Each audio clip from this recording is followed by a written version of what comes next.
The following content is provided under a Creative Commons license.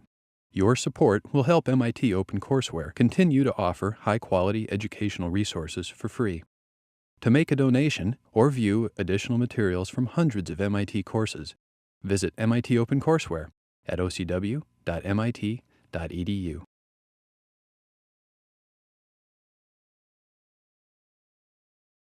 Anyhow, welcome everyone today. Today we're going to be talking about advanced concepts. These are kind of like what I would consider the next generation of solar cells if these ideas pan out. Some of them are very near and dear to my heart because it's what my research is mainly focused on. Also, another quick realization I had last week, probably Tony mentioned this to me at some point, but do you guys know where 626 comes from? Why the course is that called that? So 6.2, or is it 6.26 times 10 to the minus 34th is Planck's constant. So, haha, funny. Thought that was kind of cool. There's a little joke put in there. So, anyhow, without further ado, yeah. One of the cool things, the cells are done. Yay, this is great news. I was very, very happy. It didn't go quite as well as expected. I think most of you are finding out that these are incredibly series resistance limited. I'm going to talk about why that might be in a second. Hopefully that'll help you, guide you through your analysis, which we'll be doing for the final part of the quiz, 2.3, which hopefully I'll be able to post by tomorrow afternoonish. I'm still working on that right now.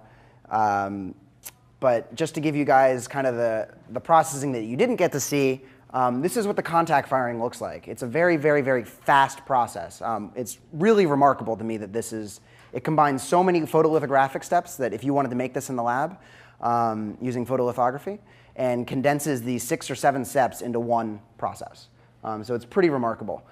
So DuPont, the people who made the paste, so we use PV16A, if you guys are curious, for our front contacts for silver paste. And we actually get, the really important part is this peaking temperature. And you can see that we actually got pretty close to the ramp times. Where it really starts to deviate is here, and we hold it around 400 a little bit longer, which is several reasons for that, and I'll go into that in a second. But what's important is that all these are fired in an oxygen atmosphere. So normally in these belt furnaces, so this is again what's used in industry. This is actually the same exact tool that I use at Harvard. It actually looks like this with a giant CRT monitor on top. The only way to get the data off is with a 3.5 floppy drive. I can't tell you how difficult it was to find a working 3.5 floppy drive. Most of them are demagnetized at this point. I had to buy new ones. They're still being made, by the way. If you want them, go to Staples. So anyhow, it's done in an oxygen atmosphere, so they generally force airflow into these giant belt furnaces. And these are really long. Like that's probably about a foot wide, maybe a little 18 inches wide. So this goes on for tens of feet, or several meters, depending on where you're from. And it's done in an oxygen atmosphere, an air atmosphere, because it needs to burn off a lot of the binders and some of the organics that might still be there. And so those organics burn off. And what you're left with are the little metal particles, the frit, and some metal oxide glass. It's usually lead oxide, although DuPont will never tell you. But this is, from papers I've read, this is generally what's used. So when that happens, so this is that burn-off period. When it spikes, the frit will actually burn through your silicon nitride layer. You guys didn't have a silicon nitride layer, but if it was there, it would help eat through it.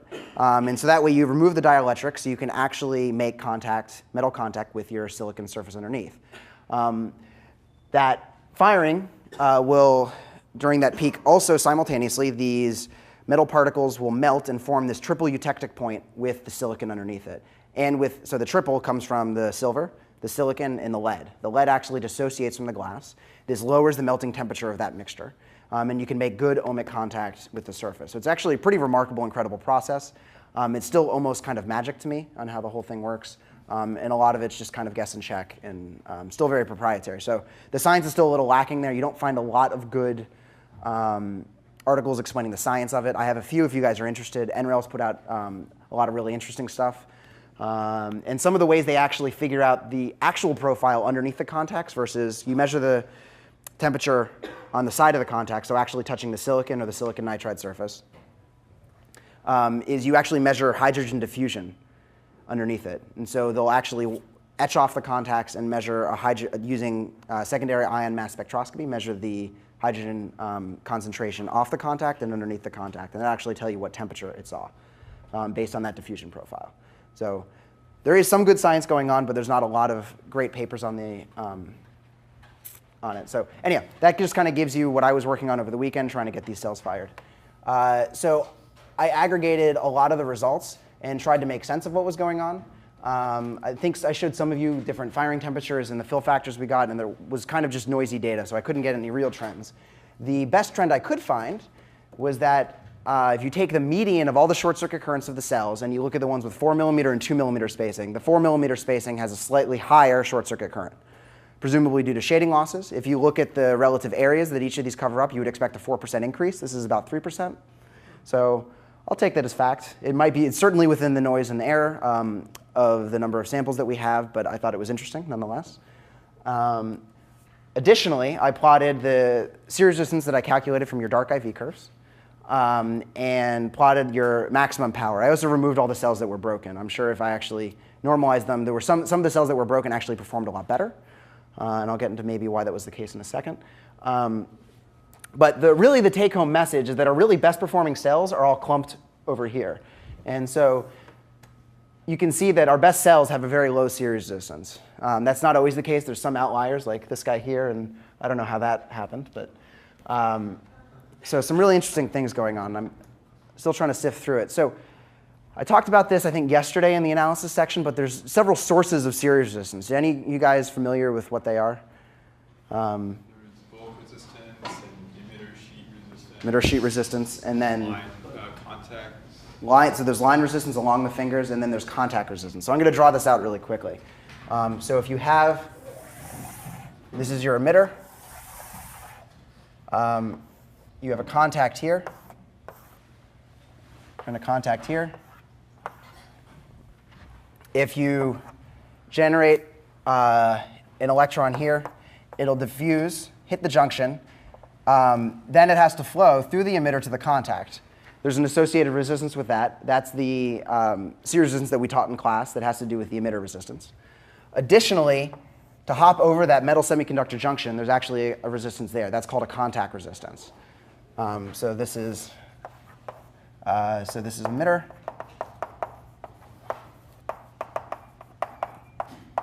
And this is our contact.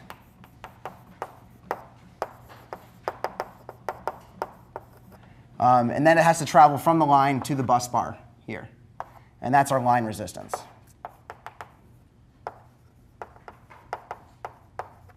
And I think what's really limiting us, because when I looked at both the shallow and deep emitters, the series resistance didn't really have any noticeable trends. So I really think that this is what's limiting us completely, is our contact resistance, which is kind of too bad. So one of the reasons I think that that's the case, additionally, is that the cells that perform the best, I know Joel's did particularly well. I think he had what was your fill factor? Do you remember? Well, on the one side it was 0.5, and on the other it was 0.64. OK, so one side was better. So again, the inhomogeneity of doing the measurement was also another indication that our series resistance across the contacts is really poor. So some of the other contacts, if you look on the, where's my good piece of chalk? Oh. Right, if here's our bus bar. Some people saw delamination. Who saw their contacts delaminate? Yeah, so a couple people. And so what that means is that these contacts actually peeled up. And that's usually showing that what's funny though is that these areas in the middle didn't delaminate. It was only the edges here. And so that's showing that some parts are being properly fired and some parts are being underfired. Because when I fired at higher temperatures, I was getting shunting. And that was due to shunting through the center area. So I think that the RTA that I was using, this wasn't the case on some of the earlier cells I had processed, but is rather inhomogeneous in terms of the temperature profile it's delivering to our cells. So I think that could be part of our problem as well. Homer. How many cells did you fire up at the same time? Just one? Or? Yeah, it's one at a time. And there's some variability in the peak firing temperature. Unfortunately with the RTA, so I've learned a lot about when we're going to buy an RTA for our lab, what to look for. The temporal resolution of the data you get out of it and how it records it is 0.6 seconds. And when this thing's ramping at 100 C per second, your variability is quite large. So the temperature I read is not just from the data point, but I do a linear interpolation to actually figure out what the peak is on both sides of that peak. And it ends up being about anywhere from 20 to 40 degrees Celsius higher using that technique. And so the variability varies from it's about 20 degrees plus or minus 10 degrees Celsius in terms of what I want the peak to be and what it actually is. So the RTA that we're using now is not incredibly repeatable. Also, better RTAs will have a different heater on top and bottom, and so you can actually heat one side more than the other. And generally, belt furnaces, so commercial ones, will have will have that same kind of control. I know at 1366 that they've actually done optimization to do heating the top and bottom differently because they use different paste, they have different heat requirements, thermal requirements. And so nailing that temperature and that profile actually takes a lot of iteration and a lot of time.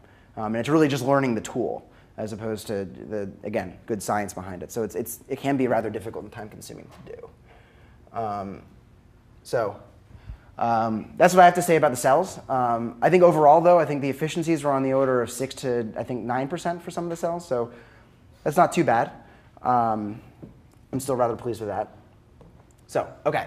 Last time I think Tonio stopped talking about, or stopped right before he was going to talk about performance of modules in the field.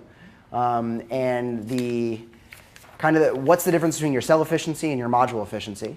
Modules are put out in the sun, they heat up. They can get shaded by snow, rain, clouds, trees. And also the modules are made up of many different cells that are connected in series and parallel. And how does that affect the overall performance of the module? And so that's what we're going to talk about really quickly. So first off, why does temperature matter? So all solar cells, when they're measured either at NREL or in our lab, are measured under standard operating conditions, or standard testing conditions, sorry. Certainly not standard operating conditions. Standard testing conditions are done at 25C. Generally, the cells are actively cooled to maintain that temperature, room temperature. And most semiconductor simulations you perform are generally done at 300 Kelvin. I know all the calculations I did for fitting your non-ideal diode curve were done at 300K. Typical operation can actually be pretty hot. So 50 to 65 degrees Celsius. I actually don't know what that is in Fahrenheit, but it's hot. Like towards 100, Yeah. 25. Yeah, it's hotter than Phoenix. And I'm sure they get even hotter in Phoenix.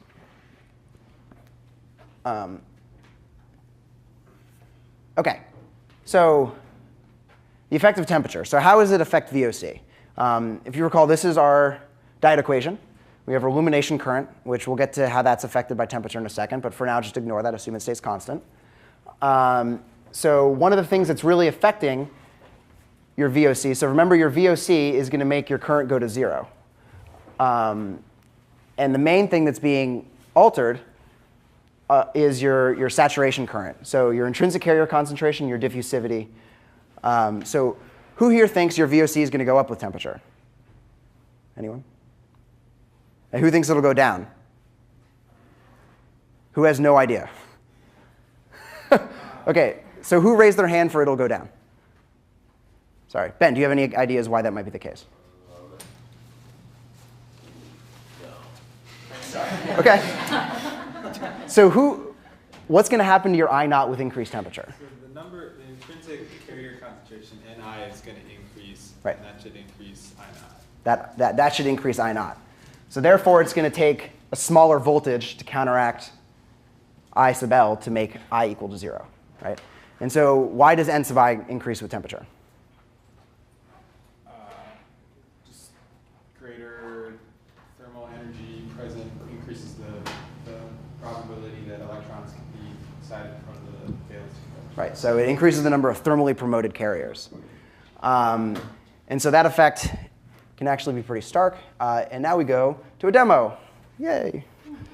All right, so what we have here is our favorite solar cell. This came again from those small little toy cars that we pulled off. And again, these solar cells, the cars we'll assume were nothing. And these were about $10 a piece, so pretty cheap. Probably cheaper than your solar cells that you guys made. And well, certainly I know they are cheap. The wafers themselves, by the way, were $16 a piece. So saying they were $1 was a little inaccurate. So anyhow, we have this hooked up to a multimeter, and we're going to measure the voltage off of it. I'm going to illuminate it with our desk lamp, and we can actually get a pretty decent voltage. I can't actually see this. So it's about 0.57 volts. And now we're going to subject it to temperature. This is obviously a gross overestimation of what's actually going to happen. But can someone read off Joel, can you read the temperature for me?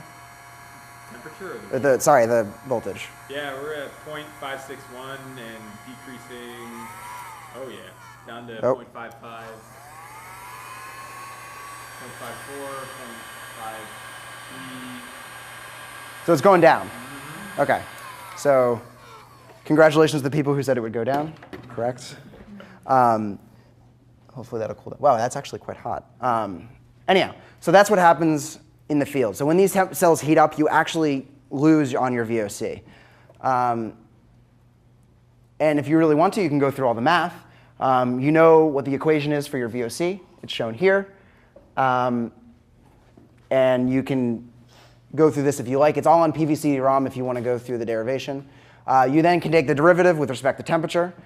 And if you plug in values for crystalline silicon, it comes to about 2.2 millivolts per degree Celsius, which sounds like a small number, but it's at around 0.1 volts if you go up to 65C. So that's actually quite a substantial amount. And again, when you're going from, I don't know, 0.6 to 0.59, these small margins can make or break a lot of installations.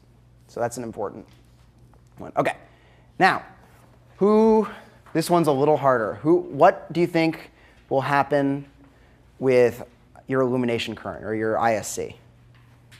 Who thinks it's going to go up? Anyone? Who thinks it's going to go down? Who thinks it's going to stay the same? Who has absolutely no idea and didn't raise their hand? OK, that's totally fine. This confused me as well, by the way. So when we think about it, what is our short circuit current proportional to, generally? Anyone? Right. So generally your illumination intensity. And what photons generally are we collecting? Super band gap. So what could be happening is our band gap could be changing. I sub L, as Ben pointed out, should increase the flux of photons above the band gap. And EG actually decreases with temperature. So your band gap actually usually increases. The true band gap of silicon defined, most properties of semiconductors are actually defined at 0 Kelvin. And semiconductors are technically insulators because they don't conduct electricity at 0 Kelvin. That just means semiconductor is a class of materials that have a small enough band gap that they can thermally promote carriers that they can actually conduct some electricity at room temperature. But the true band gap of silicon is around 1.17. And as you increase temperature, you get a reduction of the band gap. And so what should happen is your ISC should increase, but only very, very slightly. So if you go over the derivation for the actual decrease in the overall efficiency, there's a few things. One, you'll take, remember your efficiency is your maximum power is your VOC times your ISC times your fill factor. So if you want the derivative of your max power with respect to temperature, you need to do the partial derivatives and sum them up for all of those different components. So that's what this calculation is doing. And again, this is what it is for fill factor. This is all in Martin Green's paper down here, and also on PV/CD-ROM. If you guys are interested in that, Martin Green's tabulated a lot of this, making these general expressions and also fitting it to experimental data to get that information. And then it ends up being not a negligible percent, but about 0.5% per degree Celsius for silicon. So if you go up by 40 degrees, you can see that it's no longer temperature is a non-negligible effect in terms of performance. So the band gap of silicon is kind of below the ideal band gap for a single junction solar cell. Yeah. If you had a semiconductor with one that was above that, would an increase in temperature increase the efficiency because it's getting simply closer to that ideal band gap? Oh, that's a good point. Generally, temperature is a lot worse because you're really going to hurt your VOC. You're going to increase your J naught tremendously with temperature, right? Because you're creating more thermal carriers. So your diffusion current that's counteracting your illumination current is going to increase dramatically. So temperature is always your enemy. There was a great picture on PV/CD-ROM of a solar installation in Antarctica, and it's performing well above spec, which is kind of cool. So So yeah, temperature is generally an enemy. And so a lot of people's ideas have often been like to do active cooling and use that for waste heat. And there's a lot of reasons why that doesn't necessarily economically make sense. But when you do, let's say, concentrated solar, for example, and I think Tony will talk about this in the next lecture. But concentrated solar is you're putting in not just one sun, but about 1,000, maybe 10,000 suns on one small device. And the idea there is you can have a really small device, have it be really expensive, but incredibly efficient. On the order of 40% efficient, because you have these stacks of different semiconductors that absorb different regions of the light preferentially. And those heat up tremendously, when you're being subjective. It's like, an ant under a magnifying glass or something. It can burn it. So they actually have active cooling to cool those cells. And they also have to track the sun as well in order to concentrate it. And the last thing, which you guys did for your exam number 1, right? Was the effect of light intensity, where you looked at light intensity throughout the day, assumed some sinusoid for the incident light, and you measured how your efficiency changes. And you remember your VOC decreases with light intensity with your JSC, and that's due to the decrease in the photon flux. And your efficiency goes down according to those two equations there. And I think the derating factor, if you assume a sinusoid that hits at one sun and then declines, you should derate if you use, instead of using peak sun, if you want to derate that by about 20%.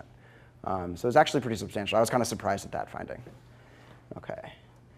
So when these cells go out into the field, they are not just one individual cell. So oftentimes you string these in series and then in parallel. So right now we're just going to look at series and in parallel solely. And what you see here are your 3 different cells, all mounted in series. So the top of this cell is connected to the bottom of this cell. The top of this cell is connected to the bottom of this cell. Our bad cell, marked here with the denim pattern. I don't know what that was in PowerPoint. But what's important here is that because the current flowing through this one is also flowing through this one, flowing through this one, the voltages add and the currents are all matched. So the current out of this stack of cells is limited by your weakest cell. It can't exceed your short circuit current of your weakest cell. So you can see that your operating point for these 3 cells is non-ideal for this one. It's definitely way off the peak operating point for this cell and way off the peak operating point for that cell. So it can be a pretty detrimental effect. And this is why often in industry, when you do a series of testing on your cells, each cell gets tested either using Sun's VOC or a very, very fast IV measurement. You can bin cells based on their performance and then match them so that if all your cells are perfectly matched, they're all operating at their peak power point and you're getting the most out of all those cells. And so that's why reducing the variability within your process can really, really increase your module performance. And that's something a lot of companies work really, really hard at. Now, the other reason why series is important to study is the effect of shading. So when you decrease, so let's say a leaf falls on your solar panel, or it's partially shaded because you put it near trees. If you look at the big belly solar ones right near campus, they're always in shade. It makes no sense to me. I think they might get 1 hour sun a day in certain times of the year. Anyhow, so if you partially shade one of the cells, you can see that the IV curve drops down. And now this cell is running in reverse bias. And when you're in reverse bias, you're running a lot of current through your shunts. And for those who were here this morning, we know that shunts are really, really bad because that's where all your current's running through. And if your current's running through one localized spot, that's where it's heating up the most, and it can heat up to temperatures that can actually melt the encapsulant or completely destroy the cell. So this can actually be rather destructive. And generally, once your cells are made and encapsulated in a module, it's really hard to remove them and replace that module. Pretty much the whole module's kaput at that point. So it's pretty destructive. So what people generally do for, yeah? So in maintenance, like your yearly maintenance, you should clean the panel because of the dirt? Or is there any other thing that you should do on a year basis? Or? There's important things. You don't want, it helps if they're angled, so snow and other things will fall off of it. You don't want to put it in areas where, if next to a chimney, for example, where certain parts of the day it will be shaded, or things like that. So I've seen some studies on cleaning, and it all depends on if it economically makes sense, right? If you want to pay someone to clean your panels, that's expensive. Is it worth it for them to do that if you're only saving just a little bit? Obviously, the shading's so bad that it could detrimentally ruin and destroy your module. It's really, you want to do that. Ways to prevent the destruction is actually a lot of cells will have bypass diodes. So if a string goes down, the current will just flow through that diode and won't destroy the cell. And so that's one way of kind of fixing that problem. That's a great question. Okay. Okay. So now we're stacking our cells in parallel. Normally, again, in a module, you have them in series, and then these stacks of cells in series are actually put in parallel. But this is just an easy illustration. Again, cells in parallel, you're matching in voltage, and the currents are what adding. And so if one cell, let's say, has a low output voltage, it's going to shift the operating power, power point for the other two cells off of their maximum power point. And you're going to get a reduced output. And so this is actually very analogous to this idea that when you make your cells larger, generally their efficiency and performance go down. You have a higher chance of inhomogeneities and other things that might detrimentally hurt your cell. And this is kind of analogous to saying when you hook a whole bunch of cells in parallel, you're limited by your worst cell. And in this case, you're limited by your worst region of that cell. And so it's the same kind of analogy. And I think it's kind of cool. And so you can see this for a lot of different cells. So these are actually getting pretty big. So when you're getting to, I don't know if they make cells this big, but it's 100 by 100. That's a meter squared. Wow. So maybe CAD-TEL can get that big. Actually, they do. Look, here's First Solar out here. I'm sorry? It's a module, right? So they're probably... Oh, OK. Your module. So cells, some of the cells you can see. So here's cells, amorphous submodule. Anyhow, so the idea is that you're, again, limited by your most effective region or defective region in the cell. And again, illustrated by this idea here is that you have, if you take a cell, you split it up into a grid, and you model it as a bunch of like mini cells operating in parallel, you're again limited by that bad region. And so this looks a little outdated. So this is 2006. So this is cell performance versus module performance. And you can see that it's also quite significant. One of the other things that's different about cells and modules is that you have glass in front. So when you optimize, for example, in class, we optimize our silicon nitride coating for an air-silicon interface. Modules, you optimize that silicon nitride coating for a silicon to glass interface. In the glass, which has a dielectric or index of refraction, sorry, of about 1.5, you're automatically going to reflect 4% of the light. So that light's lost. But it does help with your reflection losses because you now have a graded index of refraction. So it does reduce some of the reflection losses from that interface. Yeah? Is this just silicon? I'm guessing yes because this is from Richard Swanson. This is Tonio's slide.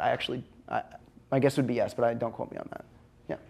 So for the modules, how is like the voltage and current controlled? I'm assuming that they control it at a specific point. Yes, so that's a great question, actually. So your modules are hooked up to an inverter. The output of your solar cells are direct current. And so you have to convert that to alternating current. And the inverters are actually rather intelligent. They'll actually constantly scan at very high frequency where it should be operating and taking the derivative and finding where that optimal point is. And so one of the other ideas is that if you have a bunch of modules, usually those are also hooked up in parallel.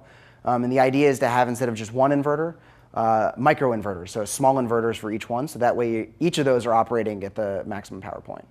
And I think the problem is that inverters are expensive, and the larger they are, generally, the more efficient they are, and cheaper it can be. So I don't know how far that that idea has been realized, but it's a good question. Does that answer it? Okay. All right. So we have good. Plenty of time. So now we're moving on to advanced concepts, which, again, area that I'm working in. Kind of exciting. These are ideas that are very, very high efficiency, potentially very low cost. And that's kind of the allure to them, and they're great science and research projects, so they're really exciting to be in. So one of the things that kind of motivates this work, I think you guys have seen this equation. I know I've used it before, but you know that the defining metric for the performance of a cell in terms of its economic cost is dollars per watt.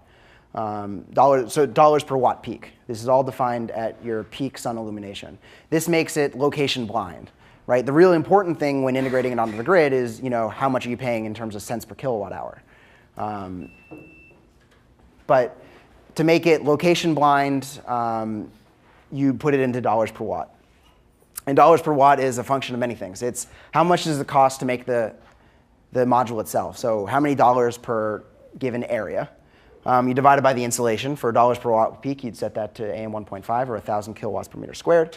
Multiply that times your efficiency, and then by your yield, which is a manufacturing parameter. So for some cells where if you can reduce this number quite dramatically, so for example, suppose you decide to go to very, very thin wafers, okay, for silicon. You want to move to 20 micron wafers, let's say, which is something that a lot of companies now are working on. What happens is that those become very, very fragile. And when you handle them and using all these pick and place operations to move them to different processes within the cell fab, oftentimes they'll break. And so that yield parameter can come very important and often interplayed with this number here. And that's why it's there. So anyhow, what this graph is this is the dollars per meter squared, so the cost of producing that cell. And then you have this efficiency here. And each of these lines represent a certain dollars per watt. And so I think the DOE has wanted us to get to $1 per watt. And you can do that by either producing incredibly efficient cells, around 50%, which seems a little unreasonable. But, and they could cost $500 per meter squared. And that would be actually a cheap panel. Or the other idea is to go to very, very low cost and low efficiency, and you can try to hover around in here. And so this nomenclature we're about to use is a little outdated, but I think still some people use it, although rather loosely. What's known as first generation. And again, these terms are melded. I've read papers now that they claim that they're third generation, where they used to be classified as second generation. It doesn't really matter. But the ideas behind them are still relevant. So the first generation of these single band gap, it's crystalline silicon, still what's the market leader. And they're on the order of 15 to 20% efficient, but they're still relatively high cost. And there's actually a lot of work now that says that this can move in this direction, moving to thinner wafers, increased laser processing, just tighter manufacturing can really bring that cost down. So your second generation are your thin films. So this is either SIGs, amorphous silicon, organics, a lot of these very, very cheap to deposit, cheap to manufacture, but they generally suffer in efficiency. So they hover around in this area. And so far, this idea hasn't really fulfilled itself, except for maybe CadTel, which is a thin film material. And then what we're about to talk about is our third generation of cells. So these are potentially low cost and potentially incredibly efficient. So we're going to talk about only a few types today. I encourage you to look up. There's a whole different types of solar cells you can look up, ideas that are research is being done on. But I'm going to talk, this is what I work on, are intermediate band solar cells, specifically impurity band photovoltaics. And I'm sure you're all familiar with this picture. But if you want to create free mobile charges within your semiconductor, you have to shine light on it that has energies greater than the band gap. And so you lose these low energy photons. They're not collected. And what's a way that we can collect these? Well, one idea is this guy was if you can create a material that has a density of states that looks like this, you can create a stepping stone by putting a half-filled band within your band gap that allows you to promote to that band and then from that band into the conduction band. So the idea is that your voltage output can still be maintained for the host material, but you can collect that extra current. So your ISC will increase substantially. And so that's the promise. And if you do some theoretical calculations, similar to what Shockley and Quasar did, assuming the radiative lifetime is your limiting factor, and again, that's certainly not the case in some of the materials that are worked on for this idea. And the idea is you can actually get up to around 63% efficient. And so what this graph is, here's your single gap limit. This is the calculation similar to what Shockley and Quasar did. I think this is using black-body radiation, which is why the curves are so smooth. And it can actually outperform a tandem cell, which is, again, a multi-junction cell that are 2 cells stacked. And it turns out the best is something that has a gap level that's about 0.7 eV from the conduction band and has a larger band gap, so the distance between your valence band and your conduction band of around 1.9 electron volts. And that's kind of the ideal material for an intermediate band solar cell. So theoretically, this idea is a great idea. Problem is, how do you make a material that has this band structure? That's really the challenge where people are working right now. And it's actually rather difficult. And so there's 3 approaches. One is the impurity band, which I personally like because it's a much cheaper method. Other one is this band anti-crossing idea, where you can actually split the conduction band using, and it's generally done with these mixed metal oxides and these highly mismatched alloys. And they're really cool, and this is currently the most successful material there for intermediate band solar cells. And then there's quantum dot arrays and quantum structures that are also a possible fabrication method. Okay, so idea behind an impurity photovoltaic is you start with, let's say, a material like silicon or some other high band gap semiconductor. You put in materials or impurities that have these deep level states. Iron would be an example. So iron in very low concentrations can be incredibly detrimental. But as you increase that concentration above some critical limit, often called the Mott transition limit, you can actually form a band within the band gap. And so the idea of what's going on here is that each of these atoms has some electron wave function and some radius that it sees. And then as you increase that concentration, these wave functions overlap, and you can have conduction through those mid-level states. So that's one idea. And I like it because you use what I would consider very dirty materials. The concentrations you can put in here are around 1 atomic percent. So your silicon's only 99.9% pure at this point. Other idea is to use either quantum dots or these quantum wells. So these are, I think the idea here is that these are localized, and then this becomes delocalized. So as you bring these quantum well structures or quantum dots closer together, you can actually get tunneling through these states, and it basically essentially forms a band within your band gap. Similar idea is to do this locally, is that you have one photon promote to one of these confined states in your quantum structure, and then another photon to keep promoting up into your conduction band to create carriers. Julie? So would there be quantum dots like embedded in silicon, or these are solar cells made out of quantum dots? Or it's usually stacked between 2 other semiconductor materials. So you have semiconductor, quantum dot, semiconductor. If you look up this paper if you look up anything, so Antonio Luque and, Luque and Martí are 2 people in Spain who've kind of promoted a lot of the theory around this. And look up their quantum dot papers, and they'll really go into the device structure if you're curious. I would recommend doing that, Joel. So the x-axes on these figures are, real space. roughly real space. Yeah. Rough. So there will be some portions of the device where this is possible. It kind of depends upon how many quantum wells you actually put in your structure. Right, and that's one of the limiting things is the EQE of these devices, because they can't grow so many, are pretty limited. And again, these also provide pathways for traps and other things, which is, again, a huge problem for these types of devices and ideas. And people are working on that quite extensively, from the theory side and from the experimental side, and trying to merge the 2. OK. Yeah, sorry, Ben. The quantum well, solar cell on the right, Yeah. where the wave functions don't overlap, Mm-hmm. do those act as recombination centers? Or It seems to me that they would act as traps. Again, I'm not an expert on these types of materials, but yeah, no, that would be my inclination. I guess the idea is that you have a very, very short well, and then you have a field across it, so there's not something else to hop to. And it just pulls it right out. So that would be one device structure. Again, these are generally just like a few layers of quantum dots. Okay. Oh, I didn't put up their IQE curve. OK, so this is the band anti-crossing model. So this is with, they're using these quaternary alloys. So these are, again, very, very hard to grow. And they've done these awesome measurements where they can show your valence band, conduction band, and your impurity bands. And they use it using a technique called photomodulated reflectance. So basically the reflectance under oscillating fields. And from that, you can get these kind of resonance points between the different transitions. And you can figure out where your energy states lie. It's a really cool technique. But what they did is they've done some very, very careful engineering and grown these very, very carefully. And they can actually demonstrate the subband gap response, where if they have, let's say, a photon that's able to drive this transition, but it's too low in energy to drive that transition, they will get no current out.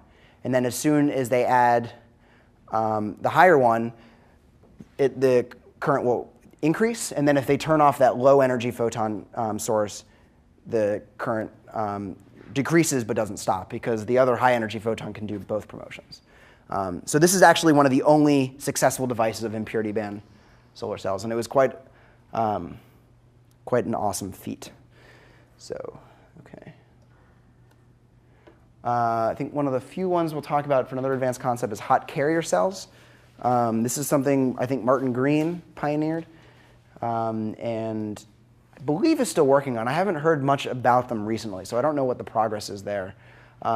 So the idea is that one of the biggest losses, as I'm sure you guys know from I think homework 1 or 2, is thermalization in your solar cells. Is that when you promote an electron well up into the conduction band, it then thermalizes due to heat and gives off heat, or phonons, which are just lattice vibrations, which is another way of thinking about heat.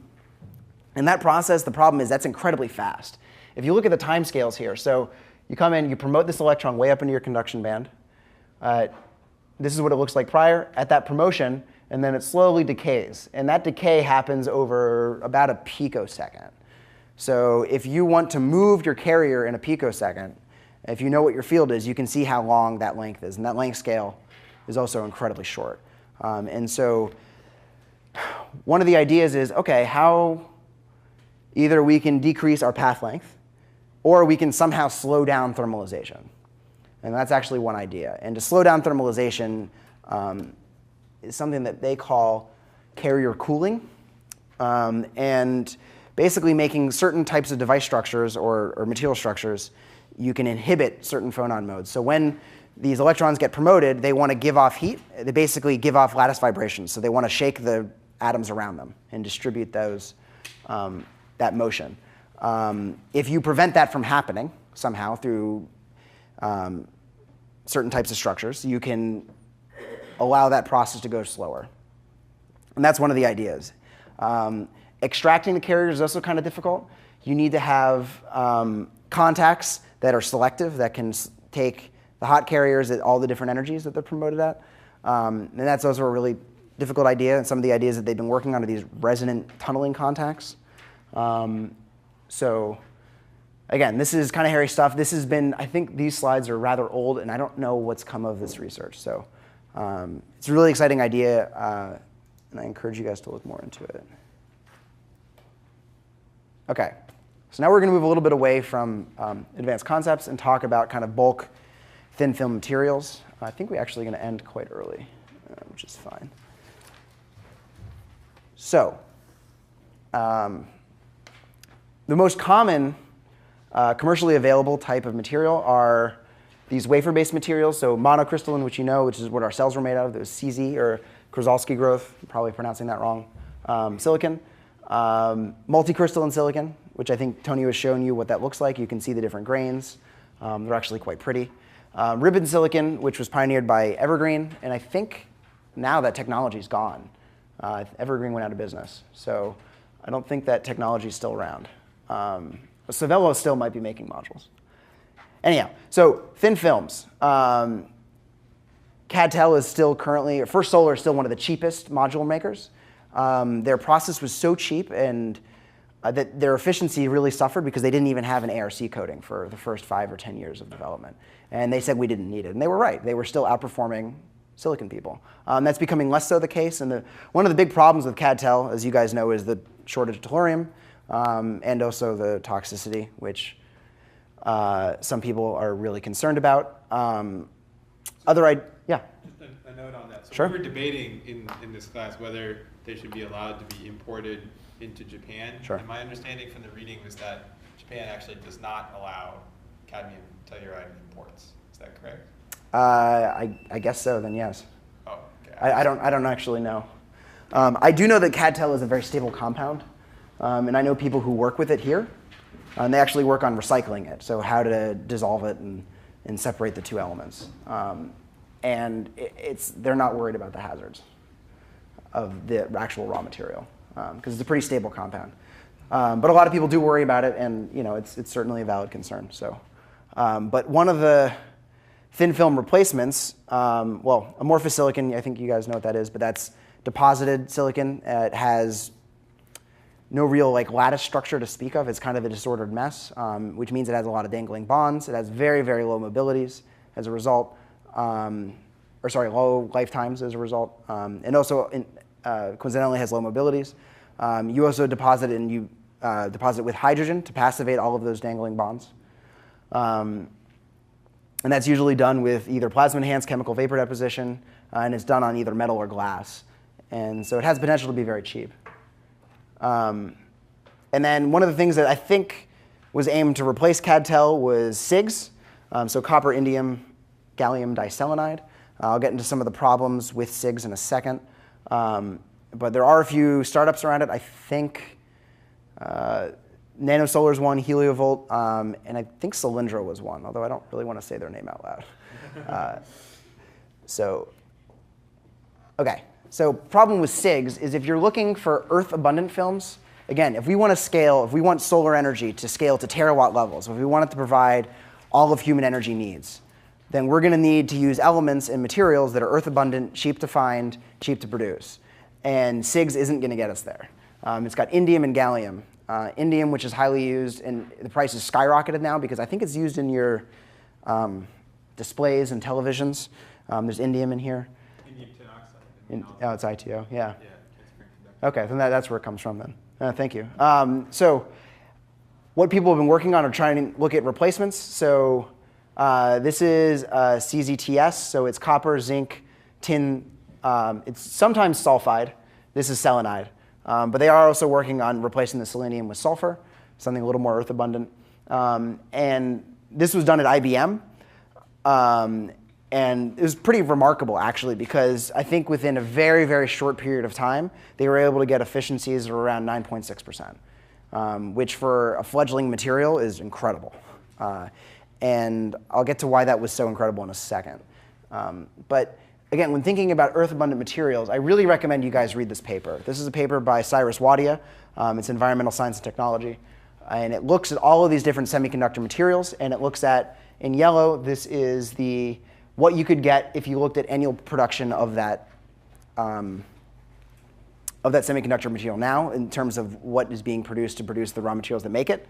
And then the known economic reserves, what can we mine and get economically today? How much could it produce? And your worldwide consumption is on this line, and you can see CadTel is just barely eking it out. And the ones of note for this discussion are CadTel, CIGS, which is slightly better, and then CZTS, which is rather plentiful, even with reserves that are currently being mined now. And so that's kind of the take-home message. The other thing, also really interesting, is the actual raw material cost. CadTel, turns out, is not that great when you compare it to CIGS and then CZTS. It's a whole lot cheaper. So one of the other things about CZTS that's so cool is that there's this huge growth parameter space for making these quaternary alloys. And IBM, on their first shot, just kind of nailed it. So they didn't really look at this whole parameter space. It was just kind of their first shot was just right there. And so it might already be optimized. And a lot of people are kind of concerned about that. But I think it's certainly a very interesting field and really cool to work in. So I think hopefully there's hope there. So that actually, we're ending way early, but that concludes the lecture today. If you guys want to stick around for more questions, that's totally fine. But that's all I had prepared for today. So thank you.